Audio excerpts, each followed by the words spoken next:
Hello बच्चों, आज जो हम लोग का टॉपिक है वो है कि भारतीय संविधान की प्रस्तावना। हम लोग इससे पहले भारतीय संविधान की विशेषताएं देखे थे, भारतीय संविधान की आलोचनाएं किस प्रकार की गई थी इस बात को देखे थे। और आज का जो टॉपिक है हम लोग का वो है भारतीय संविधान की प्रस्तावना। क्लियर है? देखिए, आप लोग को लेक्चर को सही तरीके से समझना होगा। मान लीजिए जैसे कि आप कुछ रटने वाला क्वेश्चन होता है, जैसे लूसेंट बुक वगैरह लिखता है, तो उस हिसाब से आप पढ़िएगा तो फिर अभी के समय में आपका एग्ज़ाम नहीं निकल पाएगा।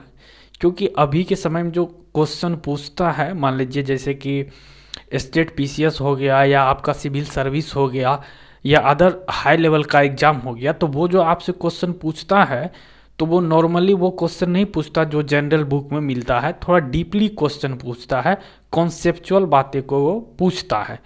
तो हम लोग जो पढ़ेंगे उसी वे में पढ़ेंगे, कुछ कॉन्सेप्चुअल बातें करेंगे।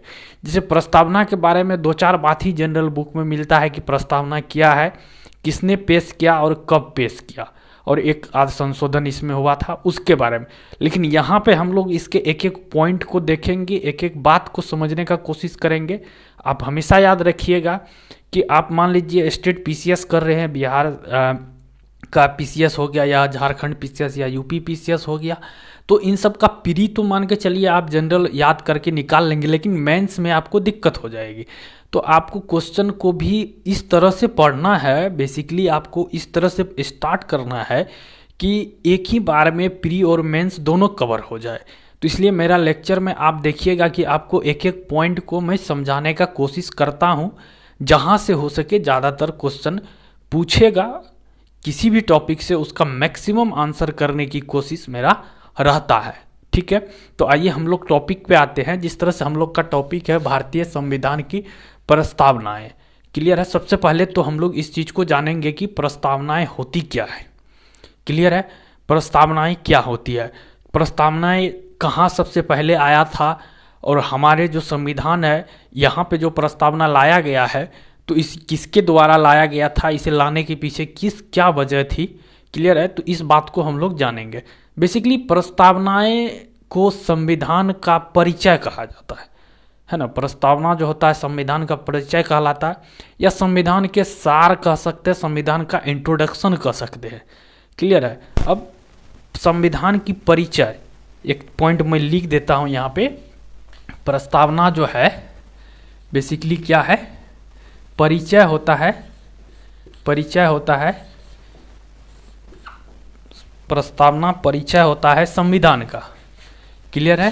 संविधान का परिचय होता है प्रस्तावना, परिचय होता है संविधान का, या ये संविधान की सार होता है। सार आप समझते हैं, समरी जिसको बोलते हैं, ये चीज़ होती है। अब हम लोग देखेंगे कि ये संविधान की परिचय किस तरह से है।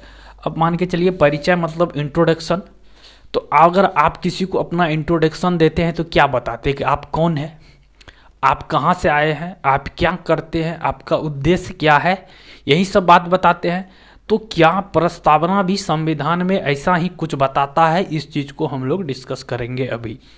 देखिए, प्रस्तावना, जहाँ तक भारतीय संविधान की प्रस्तावना का बात कर रहे हैं, थोड़ा सा एक बात जान ले कि प्रस्तावना जो था सर्वप्रथम फर्स्ट जो था वो कहाँ पे आया था, यूएसए के संविधान में आया था। क्लियर है? तो यूएसए के संविधान में जब प्रस्तावना लाया गया तो उसके बाद बहुत सारे कंट्री ने भी इस चीज़ को अपनाया, और इसी क्रम में भारत ने भी जो है अपने संविधान में इस चीज़ को ऐड किया। थोड़ा सा मैं बता दूं प्रस्तावना के बारे में कि प्रस्तावना को जो है हमारे संविधान में पंडित जवाहरलाल नेहरू जो था उसके द्वारा 13 दिसंबर 1946 को पेश किया जाता है। 13 दिसंबर 1946 को पेश किया जाता है प्रस्तावना को, और 22 जुलाई 1947 को संविधान सभा द्वारा इसे अपना लिया जाता है। क्लियर है?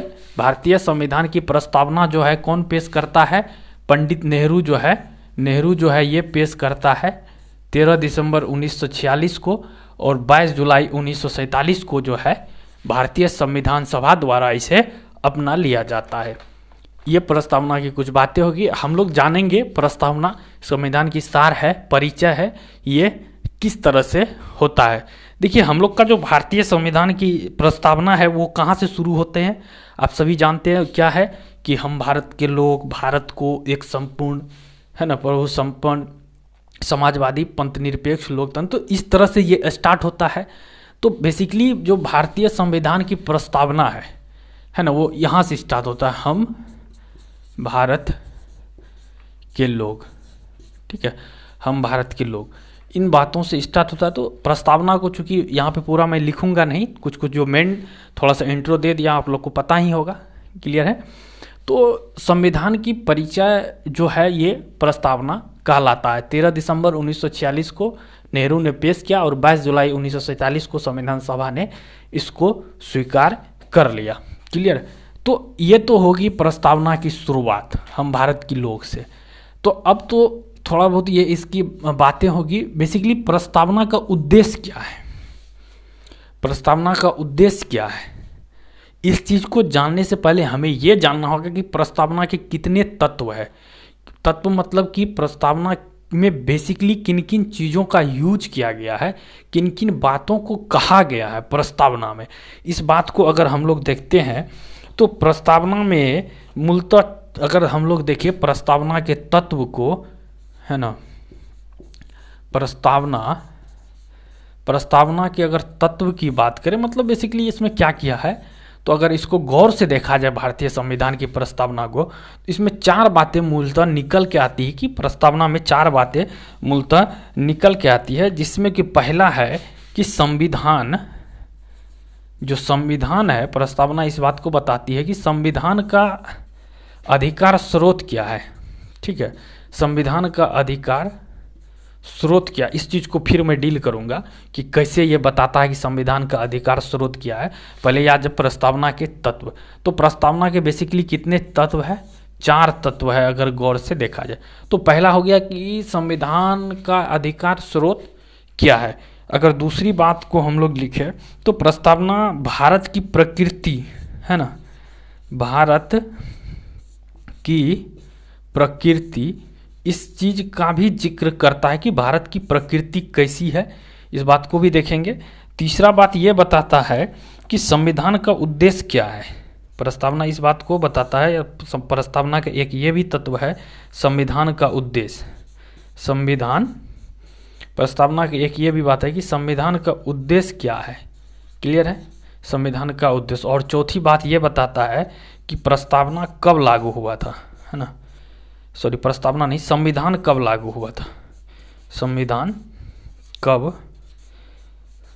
से लागू हुआ था, संविधान कब से लागू हुआ था। तो अगर आप प्रस्तावना को गौर से देखेंगे तो यही बेसिकली 4 तत्व आता है। तो संविधान का अधिकार स्रोत के बारे में प्रस्तावना बताता है, भारत की प्रकृति के बारे में बताता है, संविधान के उद्देश्य को बताता है, और संविधान कब से लागू हुआ इस बात को भी बताता है। अगर आप प्रस्तावना को गौर से पढ़ेंगे तो उसमें यह है कि हम भारत के लोग भारत को एक संपूर्ण, तो बेसिकली जो है संविधान का अधिकार स्रोत क्या है, वो है क्या, भारत, भारतीय या भारत के लोग, ये जो है प्रस्तावना का संविधान का अधिकार स्रोत है। इस बात को प्रस्तावना बताता है कि संविधान का अधिकार स्रोत क्या है, वो भारत की लोग है या भारतीय है। अब ये भारत की प्रकृति को भी बताती है, प्रस्तावना इस बात को भी बताती है कि भारत की प्रकृति क्या है। तो भारत की प्रकृति बेसिकली बताता है ये कि आप देखिएगा इनकी टर्मोलॉजी का यूज हुआ है। जैसे क्या बताएगा, सबसे पहले संप्रभु, भारत की प्रवृत्ति कैसा है, संप्रभु है, क्लियर है, पहली बात ये बताएगा। दूसरा क्या बताएगा, समाजवादी, समाजवादी, समाजवादी, है ना, संप्रभु, समाजवादी, और बोलिए धर्मनिरपेक्ष, धर्मनिरपेक्ष, ठीक है, संप्रभु, समाजवादी, धर्मनिरपेक्ष, लोकतांत्रिक, लोकतांत्रिक, ये सब बातें हमारे प्रस्तावना में लिखा हुआ है। तो प्रस्तावना इस बात को भी बताती कि भारत की प्रकृति कैसा है, मतलब भारत कैसा है, भारत संप्रभु है। अच्छा, ये संप्रभु क्या होता है, इसका क्या मतलब होता है, समाजवादी, धर्मनिरपेक्ष और लोकतांत्रिक, इसको हम लोग इसी वीडियो में आगे डिस्कस करेंगे जब प्रस्तावना में यूज किया गया प्रमुख शब्द को देखेंगे। ठीक है, तो भारत की प्रकृति को बताता है, और भारत की प्रकृति कैसी है, ये भारत की प्रकृति है। क्लियर है। अब देखिए संविधान का उद्देश्य, आप जब प्रस्तावना को पढ़ेंगे तो वहाँ पे आपको संविधान का उद्देश्य क्या है इस बात को भी बताएगा। अब प्रस्तावना में देखिएगा संविधान का उद्देश्य क्या लिखा हुआ है। सबसे पहले न्याय, ये क्या है संविधान का उद्देश्य, इस चीज़ का जिक्र कहाँ कहाँ किया गया है, तो प्रस्तावना में किया गया है न्याय स्वतंत्रता, न्याय स्वतंत्रता, बंधुत्व भाईचारा, बंधुत्व और समता। ठीक है, समता, समता। क्लियर है। तो संविधान का उद्देश्य क्या है, न्याय, स्वतंत्रता, बंधुत्व और समता। और संविधान कब से लागू हुआ ये सब आपको पता ही होगा, 26 नवंबर 1946। तो बेसिकली प्रस्तावना जो है इन सब बातों को बताता है कि संविधान का अधिकार स्रोत क्या है, संविधान को अधिकार कहाँ से मिलता है, तो भारत की जनता से मिलता है, भारतीय से मिलता है। भारत की प्रकृति क्या है, भारत की प्रकृति संप्रभुत्व है, समाजवादी है, धर्मनिरपेक्ष है, लोकतांत्रिक है। संविधान का उद्देश्य क्या है, बेसिकली संविधान का उद्देश्य न्याय दिलाना है, स्वतंत्रता की, बंधुत्व की और समता की बातें करना है। और साथ ही साथ संविधान कब से लागू हुआ है इस चीज़ को भी बताता है। क्लियर है। तो ये क्या था कि प्रस्तावना के मुख्य तत्व थे। अब हम लोग इस बात को जानेंगे कि प्रस्तावना में किन किन शब्दों का प्रयोग किया गया है।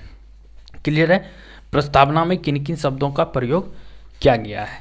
प्रस्तावना से क्वेश्चन अक्सर आपको मेंस के आंसर राइटिंग में बहुत ज़्यादा हेल्प करता है, वहाँ पे पूछा जाता है। क्लियर है।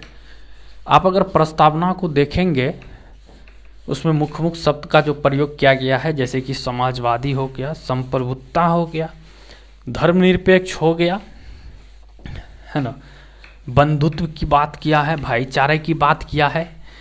तो इस तरह से और सारे प्रमुख शब्द हैं, इन सब चीज़ों का बात किया गया है। हम लोग जो अभी देखने वाले हैं वो क्या है, प्रस्तावना में मुख्य शब्द क्या क्या है, प्रस्तावना का मुख्य शब्द क्या क्या इसमें यूज किया गया है। तो इस मुख्य शब्द में जो पहला हम लोग देखने वाले हैं वो देखने वाले संप्रभुत्ता, है ना। संप्रभुत्ता क्या है,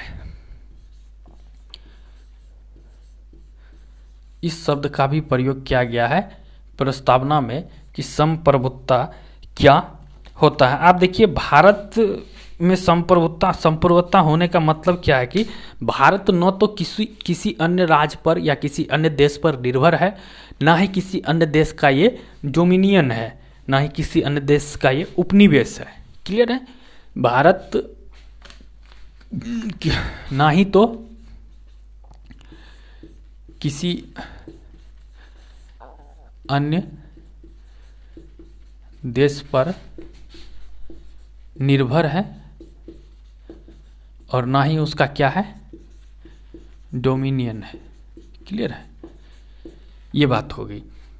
इसका मतलब ये हुआ कि भारत ना ही किसी देश पर निर्भर, ना ही किसी का डोमिनियन है। तो इसका मतलब ये हो गया कि भारत अपने आंतरिक और बाह्य मामले में क्या है, स्वतंत्र है। आंतरिक और बाह्य मामले में स्वतंत्र है। कोई भी इनर मैटर हो या एक्सटर्नल मैटर हो, उसमें ये किसी भी तरह का डिसीजन लेने के लिए क्या है, फ्री है। इस पर कोई भी तरह का बाध्यता नहीं लगा सकता। तो अब अगर ये आंतरिक और बाह्य मामले में फ्री है तो इसका एक जो है, एक इम्पॉर्टेंट बात ये हो जाएगी कि भारत अपने देश की सीमा, ठीक है, अपने सीमा को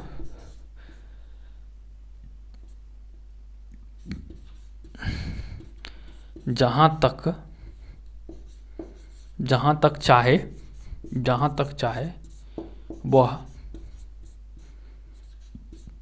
निर्धारित कर सकता है। ठीक है, कर सकता है। जहाँ तक चाहे वहाँ तक ये निर्धारित कर सकता है। लेकिन ऐसा होता नहीं है। हाँ, लेकिन संप्रभुता का एक अर्थ ये भी होता है कि भारत बता सकता है कि ये जो है यहाँ तक मेरा है। जैसे आप एलओसी और पीओके वाले कहानी में सुनते हैं अक्सर, जो है पीओके जो है पाक ऑक्यूपाइड कश्मीर, वो तो हमारा भारत का हिस्सा है ही, लेकिन बेसिकली आप जानते हैं कि जो भारत का मैप है ऊपर में इस तरह से यहाँ पे बना हुआ, ये वाला हिस्सा यहाँ से, तो ये वाला हिस्सा इतना तक जो है ये पीओके वाला है, क्लियर है, ऐसे करके ये वाला हिस्सा ऐसे करके पीओके वाला है। तो ये वाला हिस्सा अभी सिर्फ हम लोग मैप में देखते हैं, बट रियल में इंडिया के पास है नहीं, लेकिन भारत एक संप्रभु राज्य होने के नाते इस चीज़ को अपने मैप में दिखाता है। मतलब इसे ये अधिकार है कि अपने क्षेत्र को जहाँ तक इसका अधिकार बनता है वहाँ तक ये बता सकता है। तो पहला शब्द क्या हो गया? संप्रभुता। संप्रभुता का मीनिंग आप लोग समझ गए होंगे कि भारत ना तो किसी अन्य देश पर निर्भर, ना किसी अन्य देश का ये क्या है, डोमिनियन है। अब हम लोग देखते हैं कि प्रस्तावना में दूसरा शब्द जो है समाजवादी, समाजवादी दूसरा शब्द जो है इसका प्रयोग किया गया है। समाजवादी का बेसिकली मीनिंग होता क्या, इस बात को हम लोग जानेंगे। दूसरा तत्व क्या है? समाजवादी, ठीक है।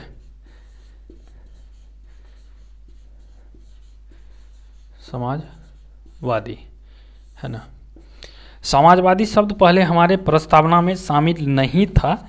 इसको 42वें संविधान संशोधन 1976 के द्वारा, 42वें संविधान संशोधन है ना, 42वें संशोधन 1976 के द्वारा जो था हमारे संविधान में समाजवादी शब्द को जोड़ा गया था। और इसके अलावा और दो शब्द था, समाजवादी, पंथ निरपेक्ष और अखंडता, ठीक है, या धर्मनिरपेक्ष, पंथ निरपेक्ष या अखंडता, क्लियर है। धर्मनिरपेक्ष और अखंडता, इन शब्द को भी जोड़ा गया था हमारे संविधान में 42वें संविधान संशोधन 1976 के द्वारा। और उस समय समाजवादी शब्द को भी जोड़ा गया था। तो 42वें संविधान संशोधन 1976 के द्वारा समाजवादी, धर्मनिरपेक्ष और अखंडता इनको जोड़ा गया था। तो अभी हम लोग यहाँ पे देख रहे हैं समाजवादी। समाजवादी का मतलब क्या है? समाजवादी समाज का क्या मतलब है? समाजवादी होने का क्या तात्पर्य है? इस बात को हम लोग देखने वाले हैं। बेसिक समाजवादी जो है, भारतीय समाजवाद एक लोकतांत्रिक समाजवाद है, ना कि साम्यवादी समाजवाद। अब देखिए, समाजवाद भी दो तरह का होता है। समाजवाद भी दो तरह का होता है। पहला है लोकतांत्रिक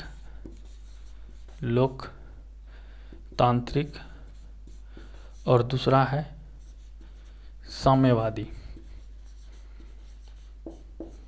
है ना।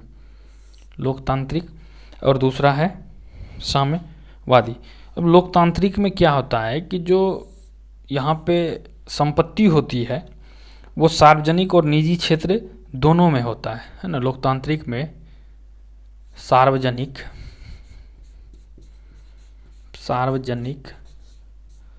और निजी क्षेत्र क्या होता है? साथ साथ होता है, क्लियर है। निजी क्षेत्र साथ साथ होता है, सार्वजनिक और निजी क्षेत्र साथ साथ होता है, क्लियर है। जबकि साम्यवादी में उत्पादन और वितरण सभी साधनों का राष्ट्रीयकरण, है ना। उत्पादन और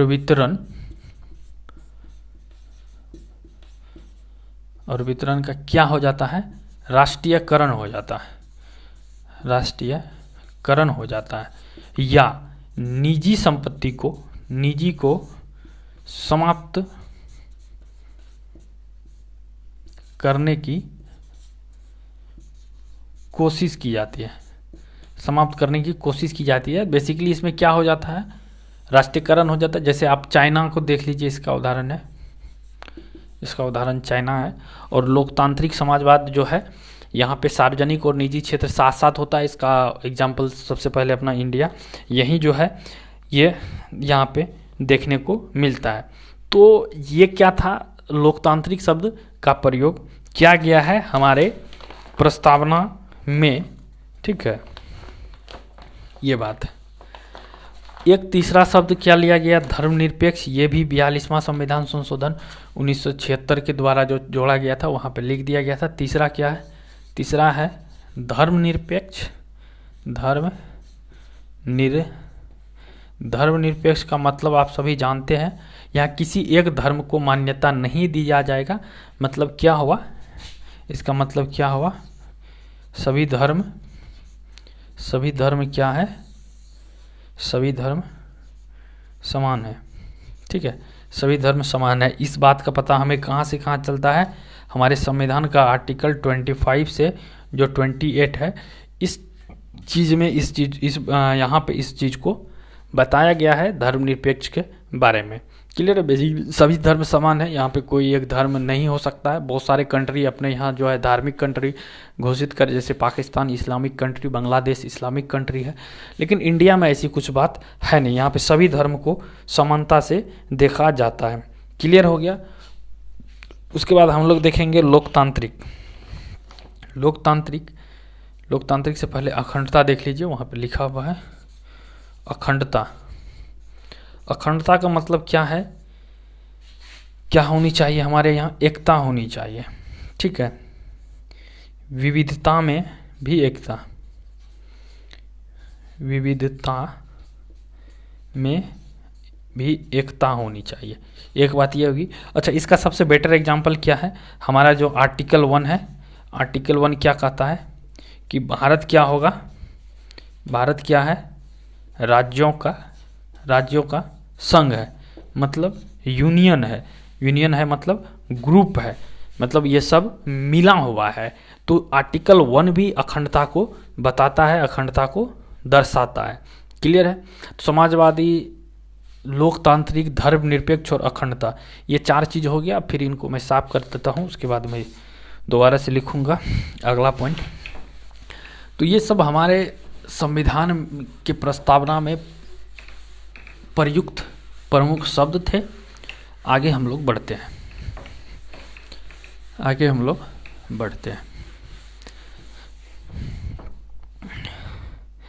अब है लोकतांत्रिक, है ना। लोकतांत्रिक 4 पॉइंट वहाँ पे हो गया था, 5वां पॉइंट है लोकतांत्रिक। देखिए लोकतांत्रिक का क्या मतलब है, लोकतांत्रिक डेमोक्रेसी।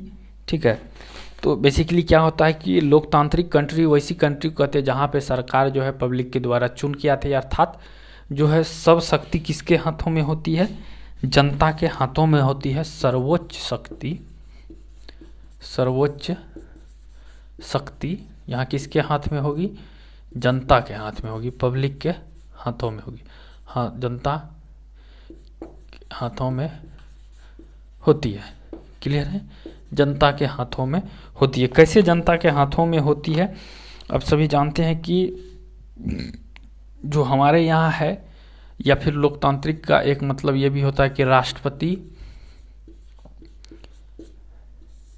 या राज्य का प्रमुख कैसे आता है, चुन कर आता है। अच्छा, लोकतांत्रिक जो होता है ये भी 2 प्रकार का होता है, एक प्रत्यक्ष होता है, एक अप्रत्यक्ष होता है। एक प्रत्यक्ष लोकतंत्र होता है, और दूसरा अप्रत्यक्ष लोकतंत्र होता है। क्लियर है, प्रत्यक्ष लोकतंत्र होता है और दूसरा अप्रत्यक्ष। प्रत्यक्ष में लोग अपनी शक्ति का उपयोग प्रत्यक्ष रूप से करता है, मतलब प्रत्यक्ष में अपनी शक्ति का उपयोग सीधे करता है ना, अपनी शक्ति का उपयोग, है ना, सीधे कर लेता है, सीधे करता है। इसका एक बेटर एग्जांपल है स्विट्जरलैंड। जबकि अप्रत्यक्ष में ऐसा नहीं होता है। अप्रत्यक्ष में क्या होता है कि जो प्रतिनिधि होता है लोकतंत्र का वो चुन कर आता है। अप्रत्यक्ष में क्या होता है कि चुना हुआ, है ना, चुना हुआ प्रतिनिधि आता है, ठीक है। अप्रत्यक्ष लोकतंत्र में अब देखिए, आप देखिएगा कि अप्रत्यक्ष लोकतंत्र में चुना हुआ प्रतिनिधि जो है वो शक्ति का उपयोग करता है, वो शक्ति का उपयोग करता है अप्रत्यक्ष लोकतंत्र में। अप्रत्यक्ष लोकतंत्र भी दो प्रकार के होते हैं, क्लियर है। अप्रत्यक्ष लोकतंत्र एक दो प्रकार के, एक तो होता है संसदीय और दूसरा होता है राष्ट्रपति के अधीन, राष्ट्रपति के अधीन। और प्रत्यक्ष लोकतंत्र भी दो प्रकार के होता है, एक होता है संसदीय, दूसरा होता है राष्ट्रपति के अधीन। संसदीय का बेटर एग्जाम्पल हो गया अपना इंडिया, जबकि राष्ट्रपति का अधीन का बेटर एग्जाम्पल हो गया यूएसए। यूएसए में आप देखेंगे कि वहाँ सर्वोसर्वा क्या होता है, राष्ट्रपति होता है, जबकि इंडिया में संसदीय प्रणाली से जो कुछ भी होता है। तो लोकतांत्रिक सर्वोच्च शक्ति जनता के हाथ में होगी, राष्ट्रपति या राज्य का प्रमुख चुनकर आएगा। दो प्रकार का होता है, प्रत्यक्ष होता है, अप्रत्यक्ष होता है। प्रत्यक्ष में जनता अपनी शक्ति का उपयोग सीधे कर लेता है, जबकि अप्रत्यक्ष में ऐसा नहीं होता है। पब्लिक के द्वारा जो चुना हुआ प्रतिनिधित्व होता है वो शक्ति का उपयोग करता है। और अप्रत्यक्ष भी दो प्रकार के होते हैं, एक होता है संसदीय प्रणाली का और दूसरा होता है राष्ट्रपति के अधीन, क्लियर है। तो ये होगी।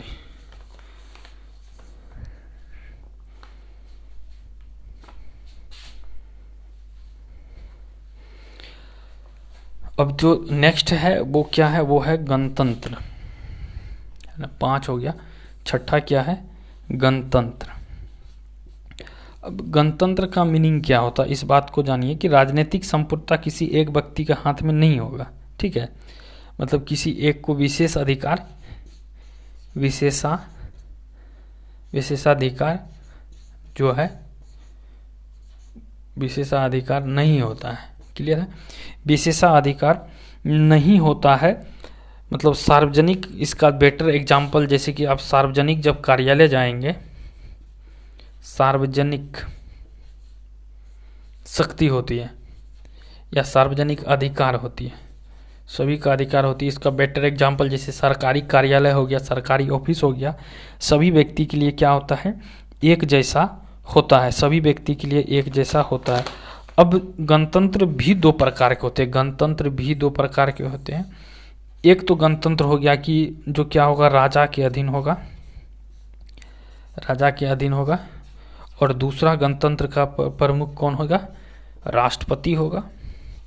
दूसरा गणतंत्र का प्रमुख राष्ट्रपति होगा। राजा के अधीन का बेटर एग्जाम्पल है ब्रिटेन, जबकि इसका क्या हो जाएगा, राष्ट्रपति के अधीन का बेटर एग्जाम्पल हमारा इंडिया जो है ये हो जाएगा। हमारे यहाँ राष्ट्रपति जो है वो प्रमुख होते हैं, राज्य के प्रमुख होते हैं। और ये कहाँ से आते हैं, राष्ट्रपति जो है चुन कर आते हैं, ठीक है, ये हमारे यहाँ चुनकर आते हैं।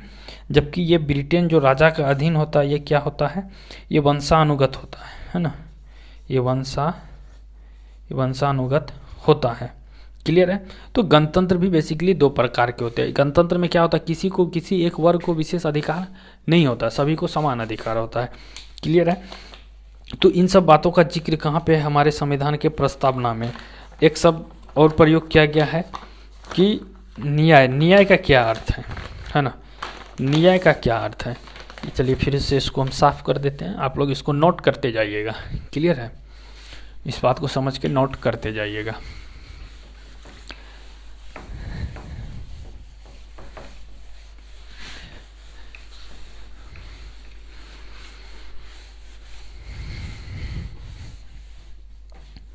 अभी हम लोग आगे आते हैं। थिंक 6 हो गया था, 7वां जो शब्द होगा वो क्या था, यहाँ पे न्याय था। न्याय का मतलब होता है कि सभी वर्गों, किसी भी वर्ग के साथ कोई भेदभाव नहीं किया जाए। मतलब बेसिकली रंग के आधार पे, जाति के आधार पे, ठीक है, धन संपत्ति मतलब आर्थिक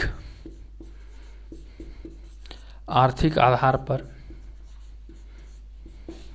लिंग के आधार पर, मतलब मेल है या फीमेल है, इन सब के आधार पर, है ना, भेदभाव